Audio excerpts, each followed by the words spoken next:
ચોમાસાની સિઝનમાં ગરમા ગરમ ખાવાની મજા આવી જાય એવી નાનાથી લઈ મોટાની ફેવરિટ ફ્રેન્ડ્સ, આજે હું તમારા માટે લાવી છું એક ચાટની નવી રેસીપી.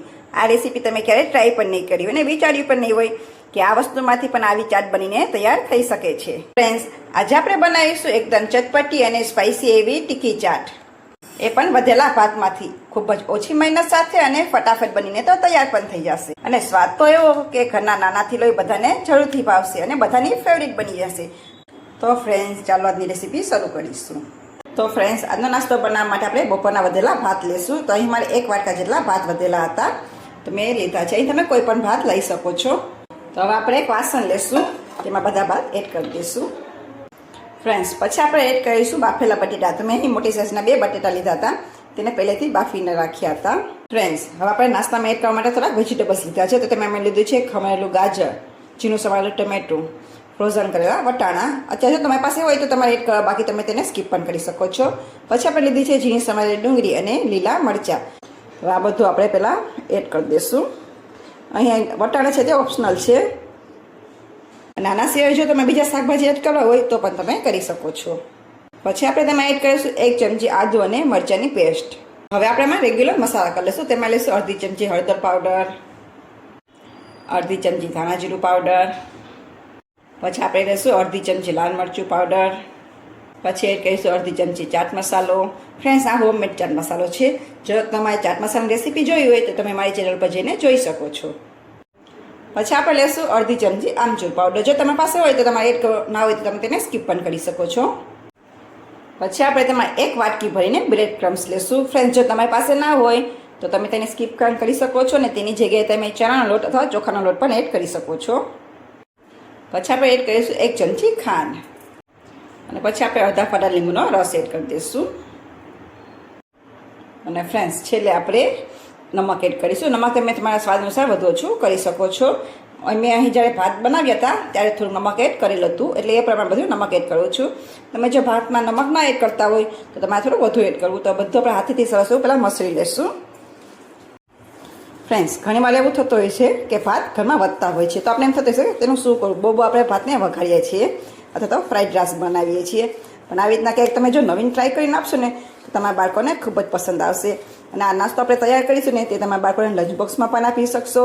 અને તમે જો કોઈ ટિફિન બનાવતા હોય તો તમે ટિફિન બોક્સમાં પણ આ નાસ્તો આપી શકો છો. તો પહેલાં આપણે હાથેથી બધું સરસ એવું એકદમ ચોરીને મસળી લેવાનું છે, જેથી કરીને ભાત અને બીજા બધા મસાલા છે તે સરસ એવા મિક્સ થઈ જાય. ફ્રેન્ડ્સ, તમે જોશો કે બધું સરસ એવું મિક્સ થઈ ગયું છે. ફ્રેન્ડ્સ, તમારે થોડીક વાર સાઈડ પર રાખી લઈશું ને એક વાસણ લેશું. હવે આપણે તેમાં મોટી 2 ચમચી ઘઉંનો લોટ એડ કરીશું. અહીં જો તમારે કોર્નફ્લોર લેવો હોય તો પણ તમે લઈ શકો છો, પણ આપણે અહીં ઘઉંના લોટનો ઉપયોગ કરીશું. પછી આપણે તેમાં થોડાક ચીલી ફ્લેક્સ એડ કરીશું. જો તમારા બાળકો તીખું ના ખાતા હોય તો તમે તેને સ્કીપ પણ કરી શકો છો. થોડું નમક એડ કરીશું. પછી આપણે તેમાં થોડાક લીલા ધાણા એડ કરી દઈશું. પહેલાં આપણે હલાવીને બધું મિક્સ કરી દઈશું. ફ્રેન્ડ્સ, બધું મિક્સ થઈ જાય પછી આપણે તેમાં થોડું થોડું પાણી એડ કરતા જઈશું અને સ્લરી બનાવીને તૈયાર કરી લઈશું. અહીં આપણે એકસાથે બધું પાણી એડ કરીએ, થોડું થોડું કરશું.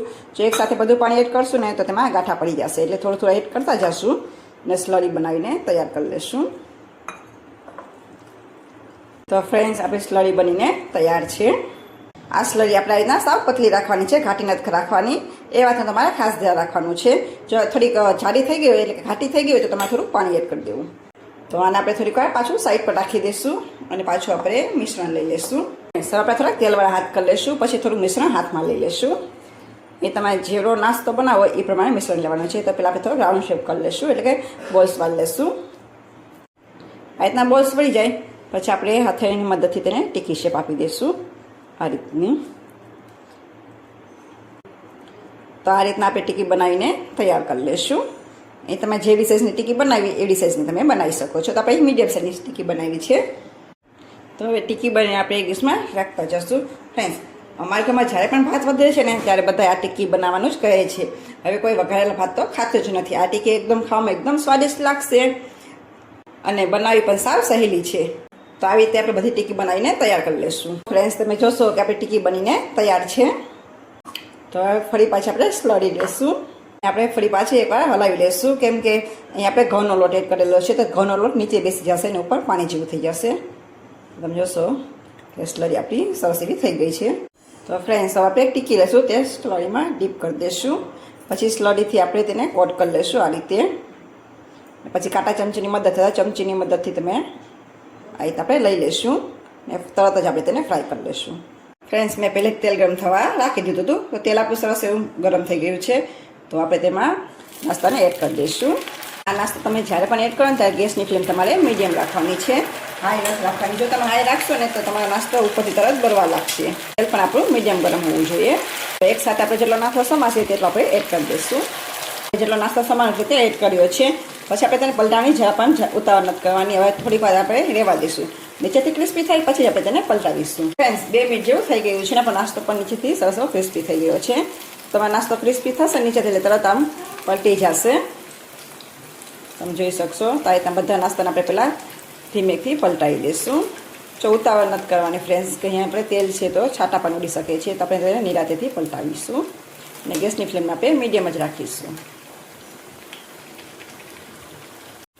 આ નાસ્તાને તમારે જો સેલો ફ્રાય કરવો હોય ને તો પણ તમે કરી શકો છો. તો હું ડીપ ફ્રાય કરું છું.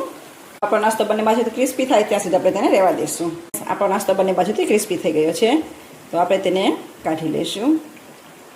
આ નાસ્તો તમારે રીતના ક્રિસ્પી થાય પછી જ કાઢવાનો છે. તો આપણે તેને એક પ્લેટમાં લઈ લઈશું અને આ રીતના બીજો બધો નાસ્તો છે તે આપણે તળીને તૈયાર કરી લઈશું. આપણે બીજી બેન્ચને પણ આ રીતના ફ્રાય કરી લઈશું. ફ્રેન્ડ્સ આપણી ટીકી તરાય ત્યાં સુધીમાં આપણે ચાટ માટેનું મીઠું દહીં તૈયાર કરી લઈશું. તો મેં અહીં સાદું દહીં લીધું છે અને મીડિયમ ખાટું દહીં લીધું છે. હવે તેમાં હું 2 ચમચી જેટલી ખાંડ એડ કરીશ. અહીં ગળાશ તમે તમારા પસંદ પ્રમાણે વધુ ઓછું કરી શકો છો. પછી આપણે તેમાં થોડોક ચાટ મસાલો એડ કરીશું અને થોડુંક નમક એડ કરી દઈશું. હવે બધું હલાવીને આપણે સરસ એવું ફેટી લઈશું. અહીં જ્યાં સુધી ખાંડ ના ઉગળે ત્યાં સુધી આપણે દહીંને ફેટવાનું છે. તો ફ્રેન્ડ્સ તમે જોશો કે દહીં આપણું સરસ એવું ફેટાઈ ગયું છે. તો દહીં આપણે આ રીતના બનાવીને તૈયાર કરી લેવાનું છે. તો ફ્રેન્ડ્સ આપણું દહીં બનીને તૈયાર છે. હવે દહીંને આપણે સાઈડ પર રાખી દઈશું અને એક પ્લેટ લઈશું. હવે આપણે નાસ્તાને સર્વ કરી લઈશું. તો એક પ્લેટમાં આપણે ટીકી રાખી દઈશું અને તેને સર્વ કરી લઈશું. ફ્રેન્ડ્સ હવે આપણે ઉપરથી તેમાં એડ કરીશું ખજૂર અને આંબલીની ચટણી. આ ચટણીની રેસીપી મેં તમે ઓલરેડી શેર કરેલી જ છે. મીઠું દહીં એડ કરી દઈશું. પછી આપણે તેમાં ચણાની દાળ એડ કરી દઈશું. પછી ઉપરથી ડુંગળી એડ કરી દઈશું. પછી થોડા ટમેટા એડ કરી દઈશું. આ ઓપ્શનલ છે, જો તમને ન પસંદ હોય તો તમે તેને સ્કીપ પણ કરી શકો છો. ઉપરથી આપણે સેવ એડ કરી દઈશું. ફ્રેન્ડ્સ અહીં તમે કોઈ પણ સેવ એડ કરી શકો છો. આપણી ચાટ બનીને તૈયાર છે. ચાટ એટલે કે વધેલા ભાતની ચાટ. કેમ કે ચાટ તો બટેટાની પણ હોઈ શકે છે, બીજી ગમે તે ચાટ બનાવી શકીએ છીએ. પણ તમે ક્યારે રીતના ભાતની ચાટ નહીં બનાવી હોય એકવાર બનાવીને જરૂરથી ટ્રાય કરજો. મારી ગેરંટી છે કે ઘરના બધાને જરૂરથી ભાવશે. અને આ ચાટ એટલી મસ્ત બનશે ને કે ઘરના બધા તો આંગળા ચાટતા રહી જશે. હવે જો તમારા ઘરમાં ક્યારેક ભાત આ રીતના વધેલા હોય ને તો તમે એકવાર ટ્રાય કરજો. પછી મને કમેન્ટમાં જણાવજો કે તમને આજની મારી રેસીપી કેવી લાગી. અને હા ફ્રેન્ડ્સ, આપ મારો વિડીયો કયા શહેરમાંથી જોવો છો તે પણ મને જરૂરથી કહેજો. તો જ મને ખ્યાલ આવશે કે મારા વ્યુઅર્સ કયા કયા શહેરમાંથી મારા વિડીયો જોવે છે. તો ફ્રેન્ડ્સ તમને જો આજની મારી રેસીપી પસંદ આવી હોય તો એક લાઇક કરજો, શેર કરજો ને તો કિચનને સબસ્ક્રાઈબ કરવાનું ના ભૂલતા. તો ફરી પાછા મળીશું નવા સ્વાદ સાથે, નવા વિડીયો સાથે. ત્યાં સુધી આવજો.